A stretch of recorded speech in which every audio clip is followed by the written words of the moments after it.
자, 여러분 반갑습니다. 오토 디자이어입니다.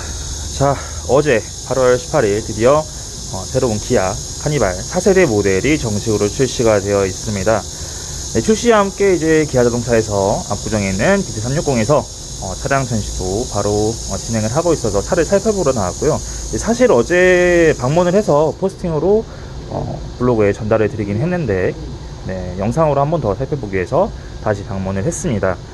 일단 기아 BT360 같은 경우는 최근 이제 코로나19 다시 확산세를 보이고 있는 와중에 좀 더 철저하게 여러상 카메라 그리고 온도계로 체크 다 하고 있고, QR코드 문진표 그리고 손수도까지 꼼꼼하게 진행을 하고 있어서 방문하실 때는 이 방역수칙 지켜주시는 거 잊지 마시기 바랍니다. 자, 그러면은 앞에 있는 기아 4세대 카니발 달라진 부분을 한번 살펴보도록 하겠습니다. 네, 일단 전면부 디테일을 보시겠습니다. 네. 디자인이 이제 3세대 카니발의 큰 틀하고 이제 비슷한 것 같기도 하면서 세세한 디테일들이 훨씬 더 화려해지고 웅장해지고 또 고급스러워진 모습을 보여주고 있는데요. 이제 전면부 그릴을 보시면 이렇게 격자형으로 이렇게 메탈 크롬 이렇게 패턴을 넣어가지고 화려한 느낌을 주죠. 이거를 이제 심포닉 아키텍처 그릴이라고 하는데, 이 헤드램프와도 경계를 이제 없앴죠. 그래서 쭉 이어지는 모습으로 차가 좀 더 이제 와이드하게 보이도록 만들어주고 있고요. 헤드램프 디테일도 굉장히 세세하게 입체적으로 만들어졌죠. 안쪽으로 이제 LED 헤드램프가 들어가고요. 이 보시는 것처럼 이 방향지시등 그리고 주간주행등은 이 박자와 뭐 리듬 이런 걸 형상화했다고 하는데, 이 전에도 이제 K5, 3세대 K5에서도 그 하트비트라고 해서 이제 Z 형자로 이렇게 주간주행을 넣었었는데, 기아 자동차에서 이렇게 굉장히 입체적인 디테일들을 더하는 모습을 볼 수가 있습니다. 그릴 사이즈도 굉장히 커졌고요. 아래쪽으로 스키드 플레이트도 굉장히 넓게 들어가면서 실제 사이즈도 커졌지만 이제 물론 시각적으로 보이는 부분 착시도 차가 더 웅장해 보이도록 만들어주는 그런 디테일을 보여주고 있네요.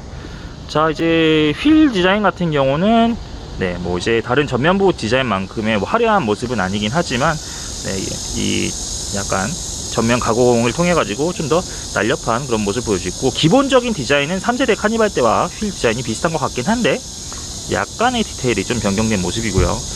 타이어는 이제 컨티넨탈사의 크로스 컨택 RX 타이어를 사용을 하고 있습니다.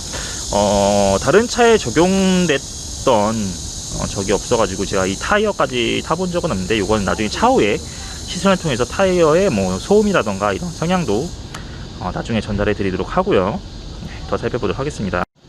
자, 이 레드 색상도 굉장히 잘 어울리는 기아 4세대 카니발 측면부에서는 이렇게 헤드램프 끝단부터 쭉 이어서 이 벨트 라인을 따라서 테일램프까지 쭉 이어지는 라인을 시원하게 그어가지고 약간 좀 둔해 보일 수도 있잖아요. RV 차량들, SUV 차량들이 둔해 보일 수 있는 부분에 약간 시원하게 뻗는 라인을 넣어서 속도감을 보여주는 그런 모습을 넣었고요.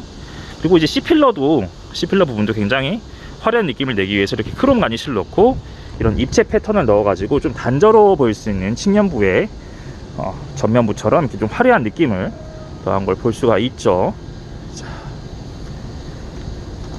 그리고 뒷모습은 확실히 좀 차가 더 넓어 보이고 안정감 있어 보이게 만드는 디자인이 보이는데요. 일단은 이제 이 C필러에서 이어져 오는 크롬 가니쉬 이 라인이 뒤에 리어 글라스 하단까지 이어지고요. 그 밑으로 이제 수평형으로 좌우가 이어진 테일램프를 넣었고, 밑에 보이는 선들도 다 수평으로 다다닥 이어지게 해서 안정감 있는 모습을 보여줬습니다.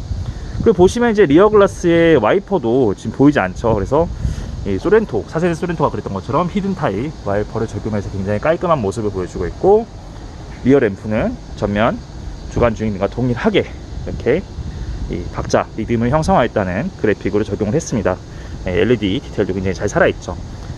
방향지시등은 범퍼 하단으로 이동을 했고요. 후진등 역시 이 안쪽으로 이동을 했습니다. 요즘 차들이 이제 방향지시등 턴 시그널을 다 범퍼 하단으로 많이 옮기는 추세인데, 이게 딱 봤을 때는 너무 위치가 낮은 것 아닐까 하는데, 실제 주행에서는 문제가 없으니까 이대로 적용을 했겠죠. 자, 트렁크 테일게이트는 파워 테일게이트, 스마트 파워 테일게이트가 들어가고요. 여기에 손을 넣으시면 오픈을 할 수가 있습니다. 자, 그리고 카니발이 3세대 때부터 이제 싱킹 시트, 사열 시트가 완전히 바닥으로 들어가는 시트를 적용해서 지금 보시는 것처럼 사이를 접으면 이렇게 평평하게 넓은 적재 공간을 확보할 수가 있고, 이제 필요하실 때는 당겨가지고 이렇게 당긴 다음 고정을 해서 사열 공간을 활용하시면 되죠. 이제 레그룸 공간 같은 경우는 3열과 2열을 슬라이드로 조정을 해서 확보를 해주시면 되고요. 전동까지 적용이 된다면 참 좋겠지만, 아무래도 이제 구조상 전동까지 넣기는 어려울 것 같고요. 이렇게 공간을 확보해 준 것만 해도 활용도가 좀 높을 것 같습니다. 다만 3세대에도 이거는 적용이 되었던 점이고요. 이제 파워 테일게이트 죄송합니다. 스마트 파워 테일게이트 같은 경우는 이제 리모컨, 스마트 키 버튼 가지고도 이제 누르면은 얼락이 되면서 여기 슬라이드 도어와 함께 동시에 열리는 기능도 들어가 있고요. 이제 키를 가지고 딱 트렁크 앞에 가면은 자동으로 열리는 것 외에도 닫힘 기능까지 적용이 되어서 여러분이 짐을 내려놓고 그냥 나와서 가시기만 해도 차가 알아서 게이트를 닫아주는 그런 편리한 기능까지 적용이 됐고, 만약에 이제 자동으로 닫히는 걸 방지하기 위해서는 여기 보시는 홀드 버튼을 눌러주시면은 스스로 닫히는 것을 막을 수가 있습니다.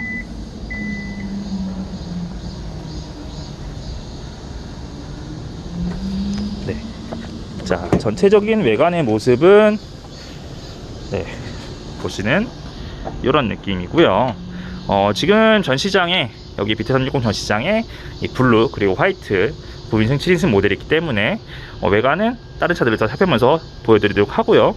실내로 한번 들어가 보도록 하겠습니다. 자, 일단 새로운 카니발의 1열부터 들어가도록 하겠습니다.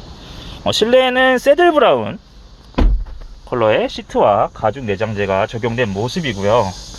여기 보시는 것처럼 기아 자동차의 최신 디지털 클러스터와 파노라마 디스플레이, 내비게이션, 그리고 인포 시스템, 그리고 기본적인 전체적인 구조도 다른 기아 차들과 좀 흡사한 모습을 보여주고 있는데, 먼저 탔던 이제 4세대 소렌토와 비슷한 느낌도 들면서 이런 수평형 레이아웃으로 적용을 해서 굉장히 외관과 마찬가지로 좀 넓어 보이는 효과를 보여주고 있죠. 자, 그리고 이 도어 트림을 보시면은 이쪽에 C필러에서 봤던 동일한 패턴의 이 앰비언트 라이트까지 적용해서 야간에 좀 더 고급스러운 느낌을 볼 수 있을 것 같고요. 이 사이드 미러도 플래그 타입으로 적용을 했어요. 그래서 이 쿼터 글라스 공간을 확보할 수 있어 차가 크다 보니까 시야 확보에 좀 어려움이 있을 수 있는데, 이 측면 시야를 좀 더 용이하게 확인할 수 있게 만든 모습이고요. 계기판 같은 경우는 3세대 K5 그리고 4세대 소렌토와 같은 그래픽을 적용을 해서 드라이브 모드 변경을 하시면은 이렇게 그래픽이 변경이 되고, 사이즈가 큰 덕분에 정보 확인하기가 참 좋죠. 자, 그리고 드라이브 모드 연동해서 테마도 다 변경이 가능하고요. 인포테인먼트 시스템, 여기 사이즈는 12.3인치고 이 내비게이션 외에도 다른 기능들이 많이 들어가서 보시는 것처럼 기아페이도 들어갔고, 그리고 빌트인 캠, 그리고 이제 뒷자리에 있는 승객들에게 열선이나 이런 거 조작할 수 있는 다양한 기능들이 다 들어갔습니다. 그리고 이제 설정에서 차량으로 들어가면은 이 시트에 2열 시트 조정하는 기능이 있어서, 이제 2열 승객이 이제 잠들었을 때 운전석에서 그걸 확인하고 좀 더 이렇게 리클라이닝 해서 좀 편하게 탈 수 있기도 해주고, 그 외 다양한 편의 기능들, 그리고 열선 시트 이런 것까지 다 제어할 수 있게 만들었습니다. 자, 그리고 이제 센터페시아 하단으로는 이 버튼들을 다 물리 버튼이 아니고 다른 차들처럼 터치 방식으로 적용했는데, 터치 반응이나 이런 게 반응이 빨라가지고 쓰는데 큰 불편함은 없을 것 같고요. 앞쪽에 수납 공간과 무선 충전 패드가 적용이 되어 있고요.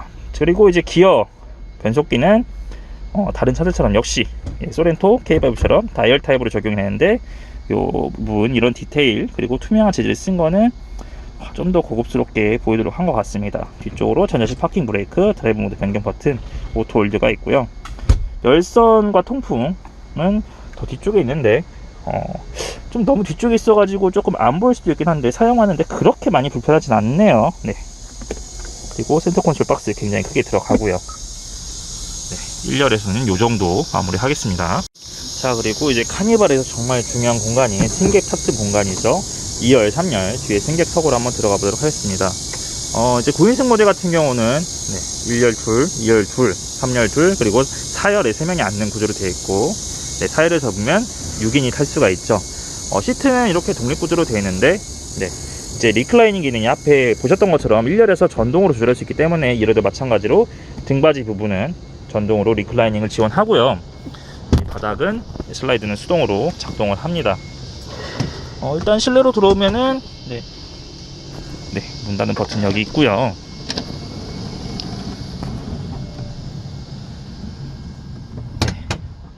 하고 2열 시트에도 이렇게 통풍 시트와 열선 시트까지 다 들어가게 됩니다.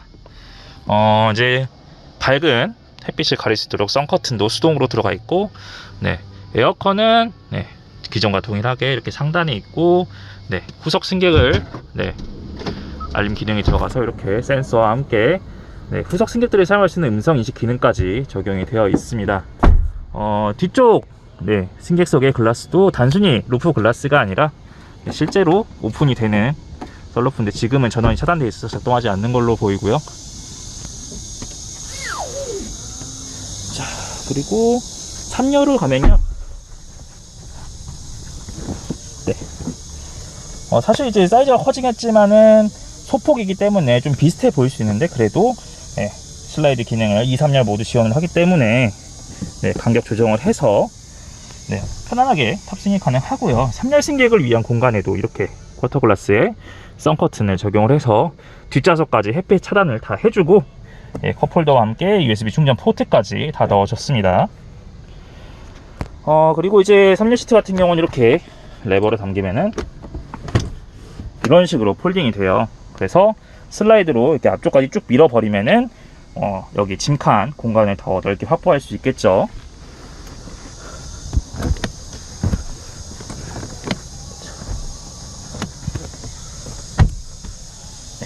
펼쳤고요. 네, 반대편을 보면 이런 느낌. 그리고 여기에도 후석 승객 탑승 여부를 알 수 있는 센서. 네, 그래서 만약에 운전자가 다 내렸어요. 그리고 문을 잠갔는데 차 안에 실내에 아직까지 뭐 어린이라던가 뒤에 승객이 남아있다 그러면은 네, 운전자에게 소리나 그 유보 앱으로 알려줘가지고 탑승객이 있다는 걸 알려주고 있고요. 참, 그리고 이제 2열 중간에는 센터 콘솔 부분에 이렇게 컵홀더가 상단에 있고요. 이렇게 시트 뒤쪽으로 USB 충전 포트 양쪽에 있고요. 220V 파워 아울렛, 그리고 12V. 위쪽에는 수납함이 서랍 형태로 들어가 있어 당기면은 위쪽에 트레이가 있고, 밀면은 이렇게 공간이 확보가 됩니다. 자, 9인승은 네, 이 정도로 보여드릴 수 있을 것 같고요. 이제 7인승 모델도 한번 살펴보도록 할게요. 자, 그리고 앞에 보이는 모델이 이 아스트라 블루 색상, 이제 카니발의 광고나 이런 공식 이미지에 많이 사용되는 아스트라 블루 색상의 7인승 모델이고요. 이제 외관의 모습이나 1열 부분에 있어서는 9인승 모델과 동일하게 적용이 되고, 이제 테일게이트 부분에 리무진이라고 엠블럼 정도만 들어간 차이가 있어서 나머지 부분은 스킵하도록 하겠습니다. 자, 7인승 모델의 이제 후석 먼저 보여드리면은 9인승도 동일하게 3열 시트가 싱킹 타입으로 적용해서 이렇게 완전히 평평하게 적재 공간을 확보할 수가 있고요. 이제 레버를 당겨서, 아이고,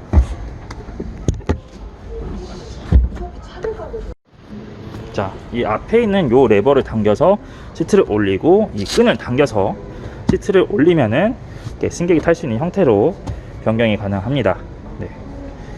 그래서 9인승은 아무래도 이 시트를 펼치면은 뒤쪽에 적재 공간은 좀 부족할 수 있는데, 7인승은 시트가 아예 올라와 버리면서 이 빈 공간이 생기기 때문에 뭐 골프백이라던가 큰 캐리어를 넣기도 굉장히 편리해 보이죠. 자, 그래서 이제 승객이 3열에 탑승할 수 있게 세팅을 완전히 해놓으면은 2열에 아니죠, 적재 공간에 이만큼의 공간이 확보가 되는 걸 볼 수가 있죠. 자, 그리고 이제 7인승 모델의 2열인데요 9인승과 동일하게 이렇게 2명이 앉을 수 있는 독립 시트로 구성되어 있는 건 동일한데, 시트의 사이즈가 좀 더 큽니다. 좌우폭이 넓어가지고 앉았을 때 더 여유롭게 앉을 수 있고, 헤드레스트도 이렇게 따로 더 고급스러운 느낌으로 들어가 있고요. 보시면은 이쪽에 시트를 슬라이드 할 수 있는 레버가 있고, 9인승과 동일하게 리클라이닝 기능과 이제 프리미엄 릴렉션 시트 기능이 들어가가지고 전동으로 편안한 자세를 바로 만들 수가 있습니다. 자, 그래서 옆에 있는 이제 버튼을 작동을 시키면 이렇게 거의 뭐 붕 떠있는, 누워있는 상태에서 이런 식으로 2열 승객이 가장 편한 자세, 그래서 굉장히 필요할 때 좀 이렇게 편하게 쉬고 싶을 때 누워가지고 이동 중에 쉴 수 있게 세팅이 가능하고요. 버튼은 여기 있는 이걸로 누르면은 다시 원위치로 되돌아오게 할 수도 있고, 요거는 이제 아까 보여드렸던 그 인포 시스템에 1열에서 운전자가 2열 승객을 위해서 세팅을 해줄 수가 있습니다. 자, 그리고 운전석 뒤쪽은 뒤쪽으로 쭉 밀어놓은 상태고, 이 조수석 뒤쪽은 이제 앞쪽으로 슬라이드를 최대한 당긴 상태인데, 지금 조수석이 충분히 사람이 탈 수 있는 상태까지 만든 상태에서도 레그룸이 충분히 확보가 되고요. 네, 워크인 디바이스가 있기 때문에 네, 혹시나 레그룸이 모자라도 이런 식으로 확보를 하면 되죠. 네. 앉으면은 거의 뭐 다리를 쭉 뻗어도 될 정도로 굉장히 넓은 공간이고요. 이 앞쪽으로 시트를 당긴 쪽도 네, 웬만한 SUV들 중대형 SUV들 부럽지 않게 레그룸이 굉장히 넉넉해서 네, 2열을 앞으로 당겨도 네, 불편하지가 않고, 그래서 3열 승객도 2열을 공간을 좀 당겨놓은 상태에서 3열이 더 편하게 앉을 수가 있겠죠. 차바의 기본 조건은 이게 플랫해야 되거든요. 네, 슬라이드 레버는 여기 있고요.